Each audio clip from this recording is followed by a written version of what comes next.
Everybody, quick edition here of Snow Talk. This one's going to cover the light snow that's moving through the area right now, and then we'll get into what's happening for us as we head into the work week ahead for you guys. The light snow moving through the area now. I appreciate your reports. Most of them been around an inch or less. Radcliffe down to E-Town, even across Shelby County, and now even toward Mount Washington, get some decent snow. Here in the city, it's been pretty light so far, but the side roads are covering up, especially away from downtown. So use some caution. There's been talk about whether or not a winter weather advisory would be issued for this because the threshold has to exceed 1 inch.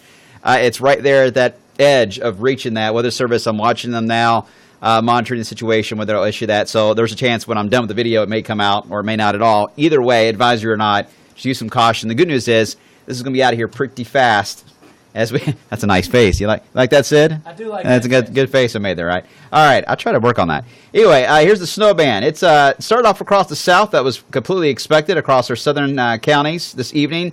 Now starting to tighten up a little bit more along the I-64 corridor. The main banding features, though, as I stop the radar, you'll see, is now lining itself up mainly from around areas of Harrison County, Meade County, all the way east toward Lexington. This is the main concern area for that 1 inch potential that could fall in the next couple of hours. It is trying to backbuild a little bit more, but this part of the batch of snow is going to ease in intensity in the next couple of hours. So this is going to be our main one here across the front section of this snow band. Not a major event, but it is just enough to slicken the roads up. So use some caution. Also keep in mind this is going to be out of here pretty fast.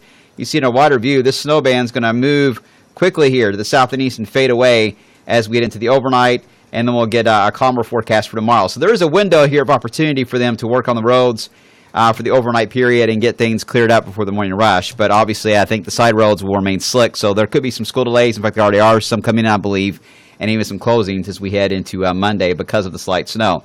Temperatures below freezing. That means all the snow is sticking out there and will continue to drop.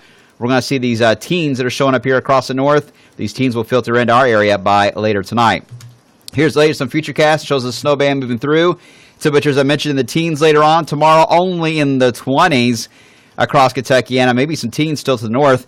Now, as we get into early on Tuesday, the model is here struggling with how much clearing we'll have. If we stay cloudy across Kentucky, we'll be stuck in the lower teens. If we clear out, look how quick you drop if you have a clear sky. 0, if not below 0, with single digits pretty likely. I think there's a good chance that we'll see some of that clearing work its way a little further south past Louisville. So I'm going to go with the colder solution right now for Indiana and northern Kentucky with single digits close to 0 off to the north. But again, clearing skies is going to be the key on how cold we get on Tuesday morning. So pretty cold weather in store for us. Now later this week, the headline is going to be what's happening across the south, not so much here in Louisville. Once again, Atlanta's under the gun for a burst of snow for tomorrow night and Tuesday. And then Tuesday night into Wednesday, an ice storm is going to hit Atlanta and then head up across the mid-Atlantic states. So all the action for crazy weather for winter fans is going to be down here across the southeast, away from us.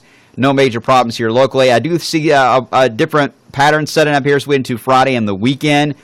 Because of the storm moving through Atlanta, it is going to move itself actually across areas of the northeast. And as it does so, it's going to cause a backflow to work around the back side of that. When that happens, we're going to get a couple of waves that will pass through the Ohio Valley.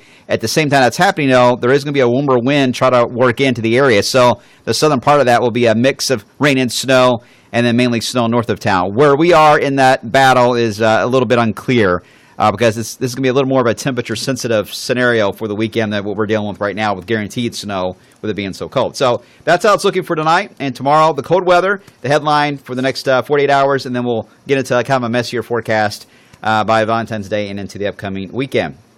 I don't have a lot of time to discuss what's going to happen after that for the rest of the month. We're getting a lot of mixed signals on how things are going to play out, but I'll try to dive into that a little bit more coming up for tomorrow. Thanks for the reports. Keep them coming. They really help us out. You can catch me on Twitter, on Facebook, and, of course, we'll have much more on the snow and the radar trends tonight after the Olympics come up at 11 o'clock. Have a good night.